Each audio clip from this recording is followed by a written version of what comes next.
En koe suoranaisesti, että vanhemmat olisi opastanut, kuinka käyttäytyä netissä, mutta mä oon saanut eväitä elämään muuten, ja ne tulee hyödynnettyä sitten siellä. Ja ystäviltä ehkä kuulee kokemuksia ja semmoisia niin kuin negatiivisiakin tilanteita, mitä on ollut, niin ehkä sitä kautta oppii, mutta ei suoranaisesti ole tultu neuvomaan mun ikäpolveen ehkä.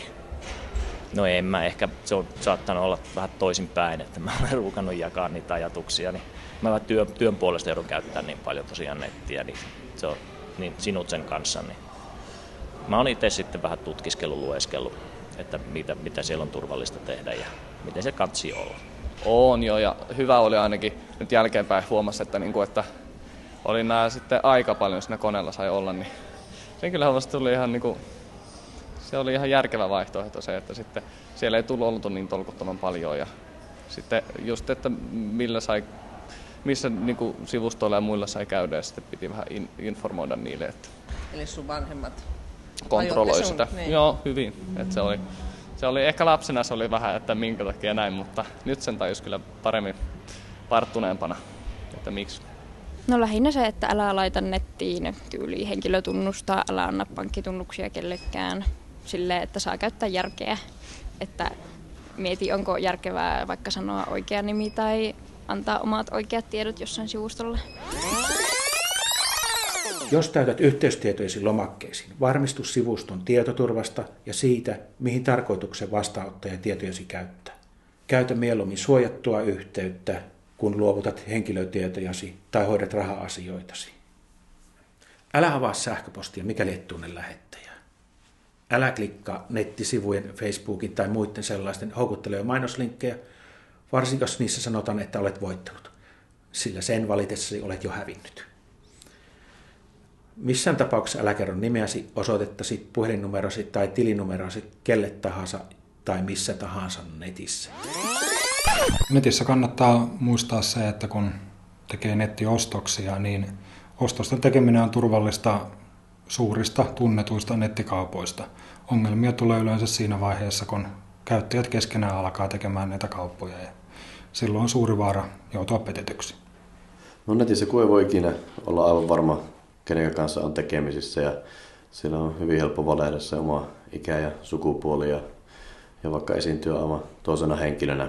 Ja siitä on hirveän vaikea sitten varmistua, että kenen kanssa sillä todellisuudessa on tekemisissä. Ja erityisesti kauppaa käydessä netin välityksellä niin on hyvä pyrkiä varmistumaan siitä, että on ostamassa juurikin sitä tuotetta, jota myyjä myy. Eli voi vaikka pyytää lähettämään valokuvia, tarkempia valokuvia siitä myymästään tuotteesta ja mielellään sellaisia valokuvia, joissa näkyy aika ja päivämäärä, milloin ne kuvat on otettu. Esimerkiksi näin. Yleisin tämmöinen petoksen muoto, mitä internetissä tapahtuu, on se, että myydään tuotetta, mitä ei välttämättä ole edes ollenkaan olemassa. Ja jotta tämä nettikauppa sitten onnistuisi ihmisten välissä, niin olisi hyvä tehdä se viimeistely sillä tavalla, että jos myyjäkin asuu mahdollisesti lähellä, niin tapaisi ostajan kanssa ja ostaja voisi tutustua tähän myyntituotteeseen vielä ihan omin käsin kosketellen ja maksu voisi sitten suorittaa siinä paikan päällä käteiselle ja tällä tavalla varmistuu siitä, että saa sellaisen tuotteen, kun hänelle on luvattu ja oikea hinta. Netissä ostostellessa niin on tärkeää kiinnittää huomiota siihen myyntihintaan. Eli sitä myyntihintaa kannattaa verrata vastaaviin tuotteisiin, mitä ne olisi kaupassa tai mitä ne on muissa verkkokaupoissa tai mikä niiden hinta on muissa palveluissa. Että liian alhainen hinta niin pitäisi hälytyskellojen soida siinä vaiheessa, että miksi se tuote on niin halpa, miksi sitä joku voi myydä niin huokealla hinnalla. Eli tulla vähän siihen tilanteeseen, että kaikki mikä kuulostaa liian hyvältä ollakseen totta, niin ei se totta aina ole. Että tämä on hirveän hyvä muistaa tämä hintakin. Joo, siis siellä on kätevä tilata silleen nopeasti. No, se on niinku semmoista nopeata ja helppoa. En ole ehkä vaatteiden osalta vähän hankala aina niissä kooissa ja muissa, mutta muuten näistä varoissa. Niin. Ja yleensä halvempaakin. Pystyy vertailla hintoja. Ihan joskus saatan tilata jotain, piilolinssejä lähinnä, mutta muuten en oikeastaan netin kautta tee mitään ostoksia.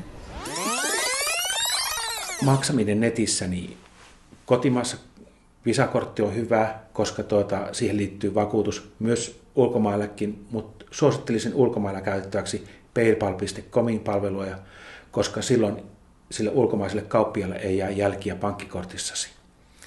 On viisasta tyhjentää selainhistoria, kun olet asioinut pankissa tai verkkokaupassa, ettei käyttäjätunnustietoja tai muita tietoja jää sinne selaimeen kalasteltavaksi.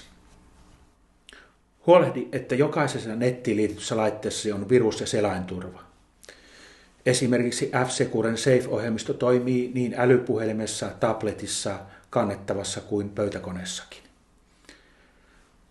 Sulje tietoliikennelaitteesi, mikäli olet pitempään poissa. No silloin kun mä oon ollut lapsi, niin netti ei kauheasti vielä ollut ainakaan meillä päin käytössä, että sitten on ollut jo sen verran iso, kun on ruvennut käyttäjäksi, että on ollut ehkä sellaista maalaisjärkeä. No mun isä sanoi silloin ihan kun ensimmäistä kertaa nettiä käytti, että ei kannata kirjoittaa nettiin mitään sellaista, mitä ei kehtaisi tuolla torilla huutaa, koska kuka tahansa voi nähdä sen sieltä. Mut pitäisin tärkeänä sitä, että pitää ne omat rajat netissä, vaikka siinä henkilökohtaisten tietojen levittelyssä, esimerkiksi Facebookissa tai vastaavissa, niin ei unohda sitä, että vaikka ehkä itse laittaa sen niin kuin siinä kotikoneelta sen tiedon, niin se näkyy tosi niin kuin monille ihmisille. Että ei laittaisi itsestä mitään sellaista, mitä ei muutenkaan välttämättä tässä kanssakäymisessä kertoisi itsestään. Jos kuitenkin joutuu kiusaamisen tai huijauksen uhriksi netissä, niin asiasta on syytä kertoa jollekin luotettavalle henkilölle. Asiakas ei pidä jäädä ikinä yksin ja asia lähtee sitten varmasti selviämään eteenpäin, kun on yhteydessä asiassa poliisiin. Mutta poliisin tehtävä on opastaa ja neuvoja ja auttaa selvittämään, että onko rikos tapahtunut. Ja poliisi on myös ennen kaikkea vaitiolovelvollinen. No ystäviltä ja tuttavilta tulee niitä vinkkejä netin käyttöön aina silloin tällöin, mutta minä taidan olla sellainen itseoppinut ja saatan neuvoa muitakin. No enpä oikeastaan, että ei sitä hirveästi ole semmoista mediakriittisyyskoulutusta tai mitään sellaista, että kaikki vähän niin kuin toimii, miten toimii siellä. Että kaipaisitko semmoista? No kyllä vähän semmoista ohjeistusta ja sitten erityisesti varmaan nuoremmille käyttäjille, että oppisi sitä mediakriittisyyttä ja sitten sitä, että mitä siellä, mitä niin kuin ei tarvitse kuunnella, minkälaista puhetta ja mihin ei kannata mennä mukaan. Että sitä ei varmaan, kun ei niin kuin todellisessa elämässä aina ehkä niin kuin tiedät, niin kuin missä menee omat rajat tai niin kuin mikä on niin kuin soveliasta, niin kyllä sitä niin kuin olisi varmaan hyvä saada jotain semmoista ohjeistusta, miten netissä voisi niin kuin, niin. Seksuaalista häirintää ei pidä hyväksyä missään muodossa. Mutta on tärkeää myös muistaa, että ei itsestä laita nettiin alaston kuvia tai esiinny jonkin webkameran välityksellä. Kaikki, mikä sinne nettiin on kerran ladattu, niin sitä on käytännössä siltä mahdoton pois saada. Ja näin ollen ne voi hyvinkin ikävissä asiayhteyksissä sitten nousta esille paljon myöhemmin. Jos mietitään näitä tekijänoikeusrikkomuksia ihan poliisin kannalta, niin niissä on olemassa hyvin mittavia seuraamuksia. Jos joku lähtee luvatta jakamaan, levittämään tämmöistä materiaalia, niin hänellä ei ole käyttöoikeutta, niin korvausvaatimukset voi olla erittäin kovia.